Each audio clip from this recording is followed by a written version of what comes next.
Граѓанската иницијатива Спас за Валандово од кандидатите за градоначалник и за советници во оваа општина бараат да ја потпишат платформата за стопирање на изградба на рударскиот комплекс Казандол. Платформата, како што велат тие, произлегува од 4500 гласови против отварање на било каков рудник во Валандово од августовското референдумско изјаснување. Во истата, како што тврди Симона Гетова, граѓански активист, се наведени работи кои идниот градоначалник и членовите на Советот треба најдосна до 15 ноември да донесат одлуки со кои како локална власт ќе мора да се спротивстават на тешка и загадувачка индустрија во општината, не само за комплексот Казандол, туку и за локациите Плавуш и Бајрамбос. Бараме поддршка и приклучување во борбата за стопирање на изградбата на Казандол и целосна ревизија на досегашната постапка, како и публикување на позитивните мислења дадени од актуелната локална власт и давање на негативни мислења за понатаму за Плавуш и Бајрамбос, двете локации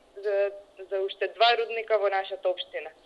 Меѓу другото, бараме и директна вклученост на граѓаните во сите одлуки кои не засегаат во сите сфери од нашите животи, а најмногу во земјоделието, зачувањето на нашата животна средина и енергетиката, па и културата. И со тоа бараме формирање на работна група